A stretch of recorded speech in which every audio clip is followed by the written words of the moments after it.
gigante da colina. Tô na barreira, pode brotar. Traz a tua amiga vascaína, minha torcida. E cantar outra vez com os loucos da Opa, minha família! Saudações cruzmaltinas a todos vocês, vascaínos e vascaínas, cruzmaltinos e cruzmaltinas que estão ligadinhos, conectados aqui no nosso canal de norte a sul, de leste a oeste, nos 4 cantos do nosso país, em todos os cantos do nosso planeta. Sejam todos bem-vindos. Vocês estão ligados, conectados aqui no canal Vascaíno desde sempre. E eu, para quem não me conhece, me chamo Álvaro Silva e a minha única missão aqui, minha família, minha rapaz e minha galera, é falar do quê? Do nosso Vascão, nosso amor em comum, né? Hoje, para quem já me acompanha, né, sabe aí, deve ter percebido, hoje o nosso vídeo iniciou de uma maneira um pouco diferente, a vinheta aí foi alterada, né? Mas foi alterada aí por uma boa causa, uma boa, né, um ótimo motivo, né? Como os loucos da saída 6, né? E cantar outra vez. É, minha família, na barreira eu vou festejar. Essa semana a gente só tem motivos para sorrir.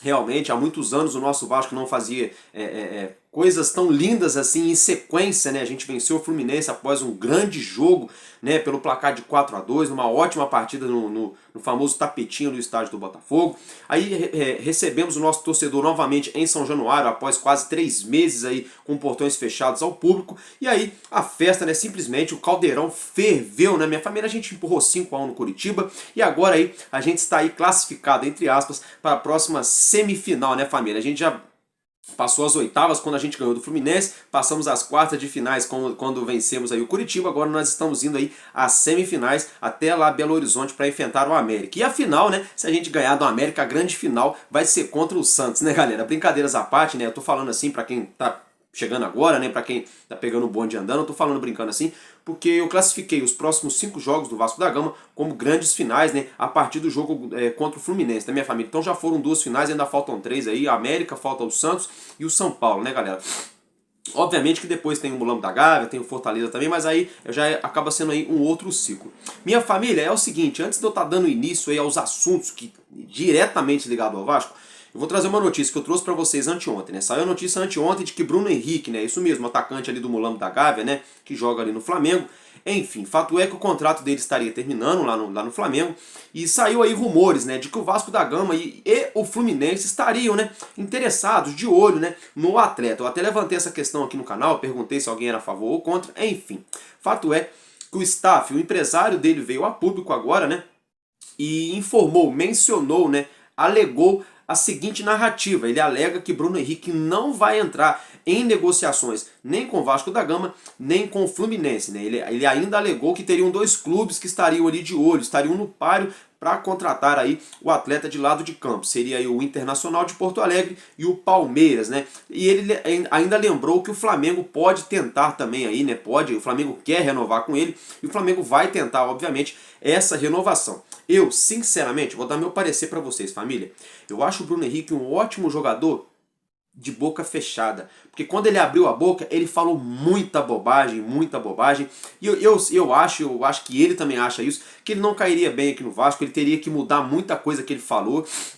E uma palavra lançada é igual uma flecha na mão do arqueiro. Uma vez que sai da boca, não volta mais atrás. A flecha é a mesma coisa. Na hora que o arqueiro solta ali, né, o arco, que é para a flecha voar, ela não vai mais voltar atrás. Então, já era. Bruno Henrique já falou bobagem. Pode até ser que ele tenha se arrependido ou não. Para mim também não importa, porque o que ele falou ainda está gravado aqui na minha cabeça, tá? Só que assim, ele que vai ser feliz em outro canto, porque o nosso Vascão da Gama agora tem Paulinho, tem Payet, temos aí Verratti, então vai na fé. Galera, é o seguinte, né? Agora entrando no assunto aí desse vídeo de hoje. Ontem eu não trouxe para vocês aí trechos da entrevista coletiva, eu vou confessar a vocês, eu tava meio arrebentado, meio cansado aí, aproveitei para tirar de folga com a minha esposa, sabe por quê? Porque o nosso Vascão ganhou, coisa que a gente nunca faz, então ontem eu aproveitei um pouco para descansar, para repor as energias. Hoje eu tô de volta aqui, vou colocar esse vídeo agora e mais à noite eu vou brotar de novo.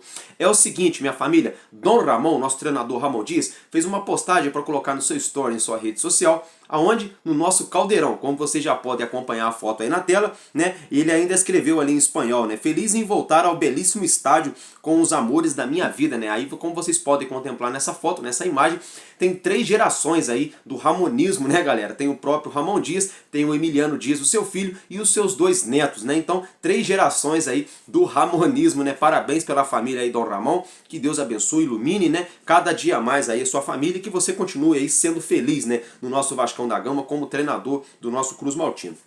Galera, agora é o seguinte, ainda falando de Ramon Dias, eu vou colocar para vocês uns trechinhos aí da entrevista coletiva que o nosso treinador concedeu após a partida entre Vasco e Curitiba. Nessa entrevista a qual teve alguns tópicos ali que eu separei para vocês, que é o seguinte, né, galera? Ele falou aí sobre jogar em São Januário com a presença do nosso torcedor, né? Já logo começou aí respondendo essa pergunta, que é a pergunta mais importante daquela noite. Depois falou também aí sobre a evolução no futebol do Vasco da Gama e do elenco, só que ele é um cara humilde, ele exaltou todos os atletas e o elenco, né? Para vocês verem a diferença, né, dele pro Barbieri, né, família? Falou também aí sobre o bom início, né, bom desempenho do Búfalo Rossi nesse início jogando no Vasco da Gama, né? E falou também aí sobre a nossa torcida. Então acompanha aí um trecho da entrevista coletiva de Dom Ramon. No, primero agradecerle a los jugadores, porque son ellos los verdaderos protagonistas de todo esto, por el trabajo que vienen haciendo y por supuesto jugar en nuestra casa y demostrar que el equipo está teniendo un crecimiento poco a poco. Todavía no hemos salido de la situación realmente, pero tenemos mucha confianza en el progreso que está haciendo el equipo, cómo está trabajando. Y por supuesto jugar con este marco, con la gente, impresionante.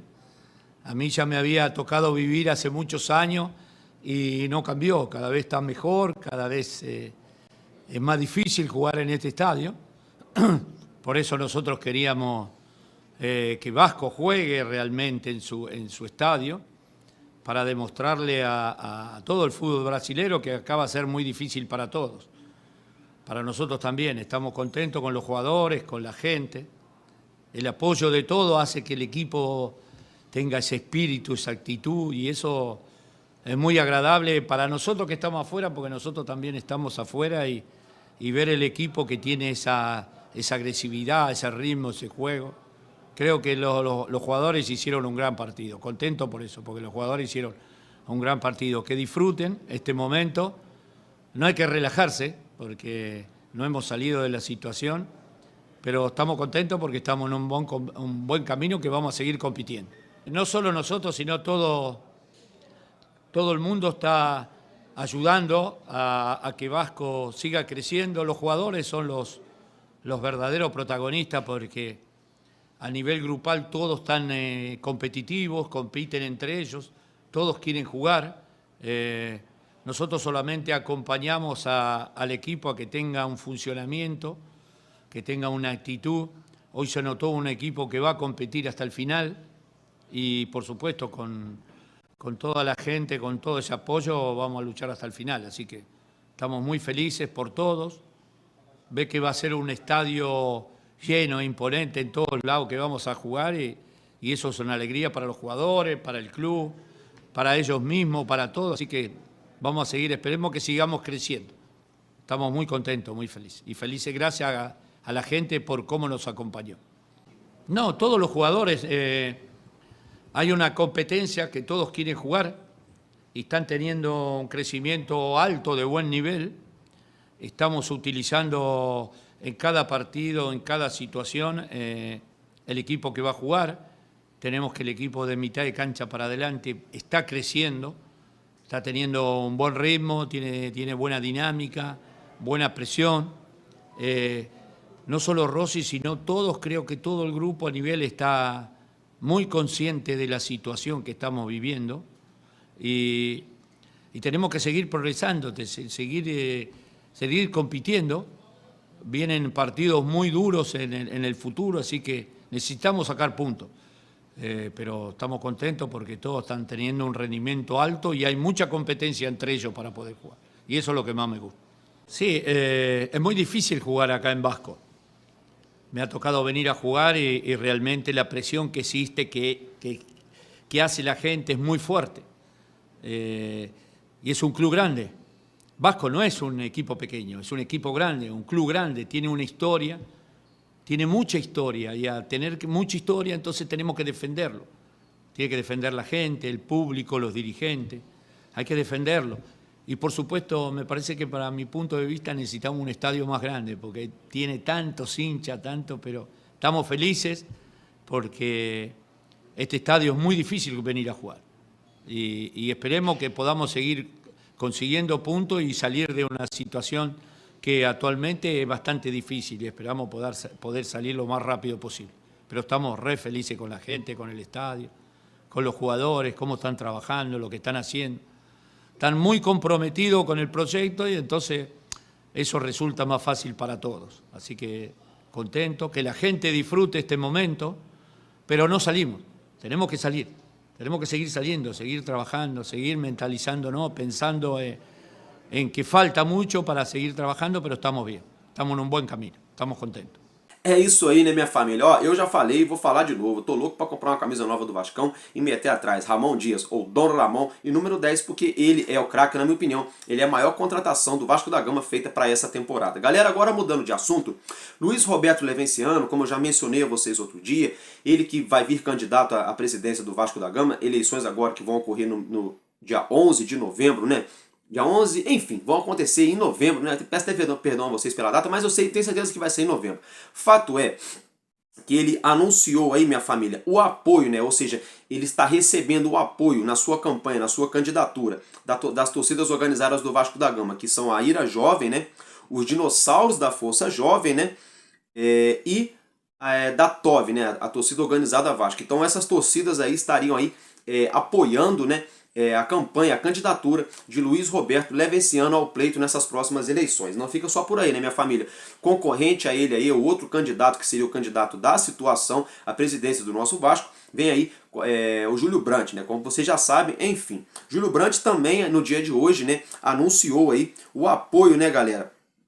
O apoio da Vascomed, né, minha família? O apoio da Vascomed aí, a Vascomed, como eu já mencionei, ele que é candidato aí, entre aspas, da situação, a Vascomed aí, o grupo de medicina, né, estaria aí apoiando a candidatura de Júlio Brandt, né? Aí, o outro candidato que chegaria aí também para impactar essas eleições, para brigar ali nas cabeças, né, seria o nosso ídolo e craque Pedrinho, né? Ele que tem o apoio de Edmundo, tem o apoio de Felipe, de Juninho Pernambucano, enfim, estaria se desenhando aí essa outra chapa aí, bem gigante, diga-se de passagem, que na minha opinião, ele vai brigar aí, se o Pedrinho vier, né? Eu acho que ele vai brigar aí, sim, nas cabeças ali para ser presidente do nosso clube. Então hoje, né, galera, nós temos esses três nomes aí que vagarosamente vão começando aí a desenhar aí as suas campanhas, as suas ideias, né? Que seria o Levenciano, o Júlio Brandt e o nosso ídolo Pedrinho, né?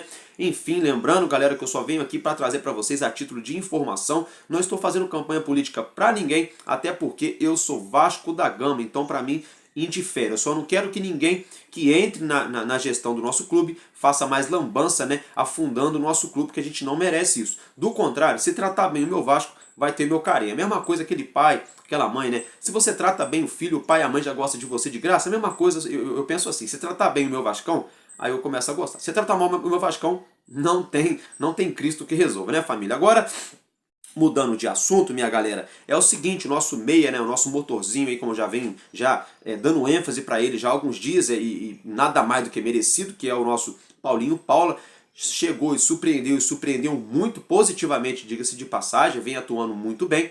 E é o seguinte, né, Paulo Brax, eu vou até abrir aspas aí para o nosso diretor de futebol. Paulo Brax alegou, galera, que ele tentou contratar o Paulinho aí mais de uma vez, né? Então, bora lá então, abre aspas para o que o Paulo Brax falou em relação à contratação de Paulinho. Abre aspas para Paulo Brax. Tentei contratá-lo em janeiro, tentei em abril e agora em julho deu certo. Fecha aspas para Paulo Brax. Ou seja, minha família, segundo Paulo Brax, acredito que deva ser verdade, senão o Paulinho desmentiria ele, né? Tentou em janeiro, tentou em abril, conseguiu em julho, né? Então às vezes a gente falava, o Paulo Brax é lento, coisa e tal. Realmente é lento, às vezes não tem segundo, terceiro plano ali, plano A, plano B, plano C, enfim, dá uns mods assim, fala umas coisas que não tem que falar, mas se realmente ele estava interessado no Paulinho, mostra, né, E um pouquinho de futebol parece que ele entende, porque o Paulinho joga bola, né, galera? Paulinho joga bola, corre, é vascaíno, é aguerrido, né? Se tiver 90 minutos em campo, ele vai correr 90 minutos, a não ser que ele não tenha físico para isso. A mesma coisa é o Rossi, né? Enfim, Zé Gabriel. Mas o fato é que o Paulinho não só corre, mas tem qualidade, né, gente? Tem qualidade no passe, tem qualidade ali no drible, no 1 contra 1, né? Levanta a cabeça, joga de cabeça em pé, é um jogador consciente, sabe fazer todo o mapeamento tático dentro de campo. Então o Paulinho tá de parabéns, né? E lembrando aí que a diretoria do Vasco da Gama fez a aquisição do atleta, ele que tem contrato com o nosso clube até dezembro de 2025, e na ocasião o nosso Vascão pagou aí cerca de 6,5 milhões de reais pelo nosso meia Paulinho Paulo. Na minha opinião, pagou muito bem, pagou muito barato, 6,5 milhões de reais, obviamente que muda a vida de todos nós que estamos aqui vendo aqui, né, que estamos aqui interagindo na plataforma, mas independentemente, para os parâmetros do futebol, para o sarrafo do futebol que hoje cada vez mais está subindo, ainda mais aqui no Brasil, 6,5 milhões de reais é um preço assim, entre aspas, baixo, né? Lembrando aí que, por exemplo, a gente vendeu muito mais caro Eginaldo e Pedro Raul. Nós vendemos muito mais caro Eginaldo e Pedro Raul, que sinceramente não entregavam aí nem metade que Paulinho Paula vem entregando com a camisa do Vasco, que a gente pagou somente 6,5 milhões nele, e ele tá simplesmente aí arrebentando no meio campo do nosso time, na nossa meiuca, né, galera? E é o seguinte, né? Falando em arrebentar, vamos estar virando a chavinha aqui, vamos falar um pouquinho do nosso time, vamos falar um pouco aí sobre o nosso retrospecto, né, galera? Saiu ontem um levantamento aí do Campeonato Brasileiro 2023, o retrospecto das últimas 7 partidas, né, do nosso Vascão, minha família. É o seguinte, né, nos últimos 7 jogos, a gente venceu o Grêmio pelo placar de 1-0, empatamos fora de casa com o Red Bull Bragantino pelo placar de 1-1, recebemos o Atlético Mineiro aqui no Maraca e vencemos pelo placar mínimo de 1-0, fomos até São Paulo para enfrentar o Palmeiras, o jogo ao qual fomos garfados, roubados na cara dura e acabamos perdendo pelo placar de 1-0, a única derrota nesse retrospecto, diga-se de passagem. Depois fomos até Salvador para enfrentar o Bahia na casa do Bahia e empatamos pelo placar de 1-1. Depois retornamos ao Rio de Janeiro, né? Enfrentamos o Fluminense e vencemos pelo placar de 4-2, uma sonora goleada no nosso rival. E depois aí recebemos o Curitiba dentro de São Januário, diante do nosso torcedor após 3 meses aí longe do nosso estádio, e empurramos aí essa sonora goleada pelo placar de 5-1. Ou seja, minha família, de 21 pontos disputados, o Vasco da Gama nas últimas 7 rodadas conquistou 14, um aproveitamento sensacional. Vocês querem ver o exemplo? Olha só.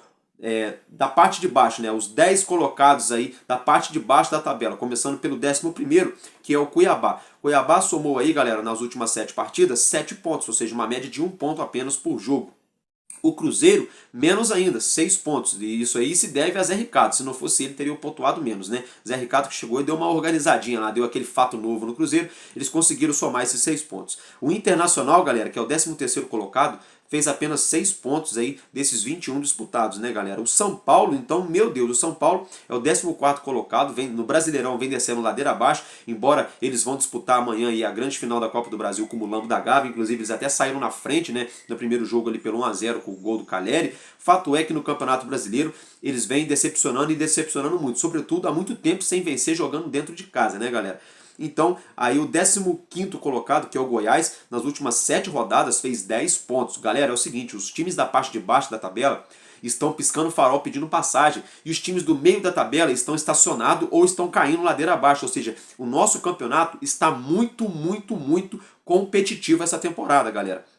Aí olha só, o 16º colocado, que é o Bahia, que também está brigando para não cair, também fez 10 pontos, ou seja, o Goiás e o Bahia ali que estão brigando fizeram 10 pontos nessas últimas 7 rodadas. Aí depois o 17º colocado, que é o Santos, fez 7 pontos, ou seja, o Santos ali ó, igualou o Cuiabá. Olha para vocês verem como que os times da parte de baixo da tabela estão dando aí muito trabalho, né, nessa reta final aí, digamos assim, aí desse sprint final aí de Campeonato Brasileiro, que é o segundo turno, né, galera? E aí o nosso Vascão, que é o 18º colocado, que chegou a ser lanterna do campeonato com apenas 9 pontos na ocasião, hoje, né, estamos aí com 23 pontos somados e conseguimos conquistar nas últimas 7 partidas, família, 14 pontos, ou seja, o dobro do Cuiabá, que é o 11º colocado, né, e 4 pontos a mais que o Bahia e do que o Santos, né, e 7 pontos a mais, não, Bahia e o Goiás, perdão, e 7 pontos a mais que o Santos, ou seja, contra adversários diretos, a gente ganhou muito ponto nessas últimas rodadas, né? Porque depois aí o 19º colocado,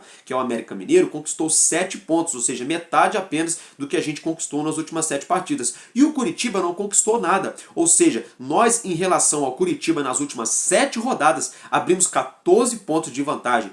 O Vasco da Gama em relação ao América abriu 7 pontos de vantagem. Nós em relação ao Santos buscamos eles, estamos apenas 1 ponto atrás do Santos, né? E estamos aí a 2 pontos atrás de Bahia e Goiás. Não, perdão, 2 pontos não, né? 3 pontos atrás de Bahia e Goiás, ou seja, se a gente ganhar, a gente iguala, né? Na verdade, eu peço perdão, o Bahia não tem 26 não, o Bahia tem 25, né? O Goiás que tem 26, mas se a gente ganhar, a gente iguala ao Goiás e passa o Bahia, né? Olha pra vocês verem, né? Desculpa até a redundância, né? Como que o nosso time evoluiu muito após a chegada, né, de Ramon Dias. Aí falando ainda de resultado, de desempenho, para deixar vocês bem informados, né, minha família, a pedido da galera também, toda rodada eu tô trazendo a tabela, trazendo os resultados, né? É o seguinte, os resultados dessa 24ª rodada, lembrando que falta um jogo para essa rodada ser encerrada. Esse jogo vai ser realizado no dia de hoje, às 21 horas, 9 horas da noite, lá em Belo Horizonte, na nova Arena MRV do Atlético Mineiro. O Galo, né, recebe ali a equipe do Cuiabá. Mas é o seguinte, os outros 9 jogos, né, já aconteceram, então eu posso mencionar para vocês aí os resultados dos mesmos, né? O Bahia recebeu o Santos, né, no início da rodada e perdeu de virada pelo placar de 2-1. O América Mineiro perdeu para o Red Bull Bragantino dentro de casa pelo placar de 2-0. O Goiás recebeu o Flamengo e ficou no 0-0. O Fluminense recebeu o Cruzeiro no Maracanã e venceu pelo placar mínimo de 1-0. O São Paulo recebeu a equipe do Fortaleza e perdeu por 2-1, com direito até pênalti perdido ali de Rames Rodrigues. O nosso Vascão recebeu o Curitiba e meteu a sonora goleada, foi a goleada da rodada da semana, diga-se de passagem, 5-1. O Atlético Paranaense recebeu o Internacional de Porto Alegre, o Colorado, e empurrou 2-1 diante do seu torcedor na sua arena. O Grêmio venceu pelo placar mínimo, teve expulsão, um jogo bastante quente, venceu o Palmeiras por 1-0, o Grêmio que volta ali a briga pelo título, né, galera? E aí, o Corinthians, né, minha família, ontem no apagar das luzes ali, conseguiu vencer o Botafogo pelo placar mínimo também de 1-0. Ou seja, galera, ali pela briga do título, né? Hoje, vamos lá, ó, a nossa tabela, né, minha família? O Botafogo agora é o primeiro colocado com 51 pontos, o segundo é o Palmeiras com 44, em terceiro vem o Grêmio com 43, o Bragantino é o quarto com 42, o Fluminense é o quinto com 41 pontos conquistados. Sexto colocado é o Atlético Paranaense com 40 pontos, o sétimo é o Flamengo também com 40 pontos e o oitavo Fortaleza com 38 pontos somados. O nono colocado, minha família, é o Atlético Mineiro com 34 pontos, ou seja, se o Galo Mineiro vencer hoje, encosta no Fortaleza e não passa, né? Vai a 37. Lembrando que o Fortaleza venceu aí nessa rodada, né? O Corinthians, que também venceu, está com 30 pontos, é o 10º colocado. O 11º é o Cuiabá, que tem 29. Se o Cuiabá vencer, ele passa o Corinthians e encosta no Atlético Mineiro. Vamos torcer para o Cuiabá vencer, né, galera? Não, na verdade, para nós não muda, na verdade o ideal até que continue assim mesmo. Aí depois vem o Cruzeiro, que é o 12º colocado com 29 pontos. O Internacional é o 13º também com 29. E o São Paulo, 14º com 28, né? Aí o 15º é o Goiás com 26. O 16º o Bahia com 25. O 17º o Santos com 24 pontos. E o 18º colocado, o Vasco da Gama, com 23, piscando o farol, pedindo passagem, minha família. Isso aí. O 19º colocado é o América Mineiro, com 17 pontos somados. E o Curitiba, o 20º colocado, o lanterna, né, desse Brasileirão, com apenas 14 pontos conquistados. Sendo assim, minha família, o Botafogo hoje, né, está 7 pontos aí à frente do Palmeiras e a 8 à frente do Grêmio, né? Então, para o Grêmio essa rodada foi muito boa, que ele venceu o Palmeiras, que é adversário direto na briga pelo título e também pela briga aí, né, na Libertadores, e conseguiu aí diminuir a distância para o Botafogo, que o Botafogo perdeu e eles venceram, né? Então essa rodada foi bom para o Grêmio e para o Bragantino, né? Que o Bragantino também venceu na rodada. E aí o Fluminense acabou se consolidando ali, venceu por 1-0, mas ainda está na briga ali com 41 pontos, né? Ou seja, hoje, na próxima rodada, por exemplo, se o Palmeiras perde, o Fluminense vence, o Fluminense vai a 44, já vira ali vice-líder, né? E o Botafogo, né, galera? Quem diria, vinha muito bem numa crescente impressionante, Kim Soares goleando, Diego Costa chegou bem. Fato é que caiu o rendimento, o Botafogo já está com o sinal de alerta ligado, né? Só que eles ainda têm aí 7 pontos de diferença para o Palmeiras e o número de vitórias também é um número bem grande, né, em relação ao Palmeiras e o Botafogo. Mas o Botafogo está aí de alerta ligado, né, família? Falando em alerta ligado, do 10º colocado, que é o Corinthians, né? Até o América Mineiro, enfim, do 10º colocado para baixo, tá muito embolado o campeonato, gente. O Corinthians tem 30 pontos. Aí o Cuiabá tem 29, o Cruzeiro 29, o Internacional 29 e o São Paulo 28. Né? E aí o Goiás 26 e o Bahia 25. Se o nosso Vascão ganhar, o nosso Vascão vai a 26 e passa o Goiás por número de vitórias. Ou seja, a gente ficaria ali encostadinho no São Paulo, né, família? Então o campeonato agora chegou o momento de divisor de águas, né? Não só para o Vasco da Gama, mas para todos os times. Ou seja, é muito importante a gente vencer o América Mineiro para somar 26 pontos e depois aí disputar essa grande final, esse jogaço, né? Que eu estou classificando como uma final, Santos e Vasco, né, família? Porque se a gente ganhar do Santos, aí a gente vai a 29 pontos, abrindo distância do Santos, né? Isso sem falar dos resultados aí de Bahia e Goiás. Então é imprescindível, né, a gente vencer aí nas próximas rodadas, né, minha família? Então, nesse primeiro vídeo de hoje que eu tenho para falar é isso, tá? Mais tarde, mais à noite, eu vou brotar aqui para deixar vocês bem informados. Tamo junto, minha família, porque enquanto houver um coração infantil, o Vasco da Gama será imortal. Vascaíno desde sempre, valeu e é nóis, Vasco!